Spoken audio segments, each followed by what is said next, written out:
வீட்டை நாசம் பண்ணும் எலிக்கு இன்றோடு முடிவு வந்துருச்சு. சமையலறையில் இருக்கும் ஒரு பொருள் போதும் மீண்டும் வரவே வராது. வீட்டில் எலிகள் வந்து தொல்லை கொடுக்க ஆரம்பித்தால் அதற்கென்று விலை உயர்ந்த மருந்துகளோ ரசாயன ஸ்ப்ரேவோ தேவையில்லை. நம் சமையல் அறையிலே இருக்கும் சில எளிய பொருட்களை கொண்டே எலிகளை விரட்டலாம். அதில் முக்கியமானது வெங்காயம். ஒரு வெங்காயத்தை எடுத்துக்கொண்டு நன்றாக திருகி அதன் சாறை பிழிந்து எடுத்து வைத்துக் கொள்ள வேண்டும். வெங்காய சாற்றின் துர்நாற்றமே எலிகளுக்கு தாங்க முடியாத ஒன்று.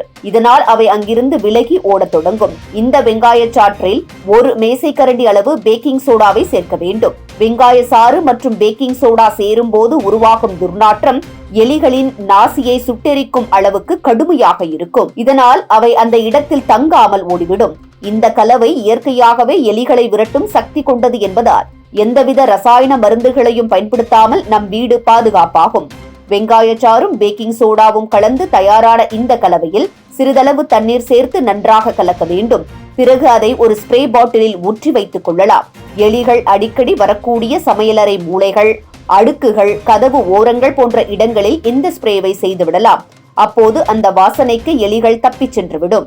இது ரசாயன மருந்துகளைப் போல உடல் நலத்திற்கு பாதிப்பை ஏற்படுத்தாது. குறிப்பாக குழந்தைகள் இருக்கும் வீடுகளில் ரசாயனங்கள் உள்ள மருந்துகள் ஆபத்தானவை.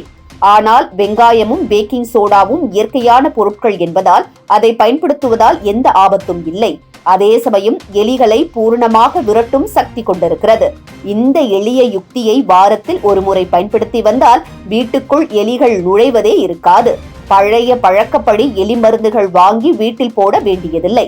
அதற்கு பதிலாக சமையலறையில் எளிதில் கிடைக்கும் வெங்காயமும் பேக்கிங் சோடாவையும் பயன்படுத்தினால் போதும். எலிகள் நெருங்க முடியாத சூழல் உருவாகி வீடு எப்போதும் சுத்தமாகவும் பாதுகாப்பாகவும் இருக்கும்.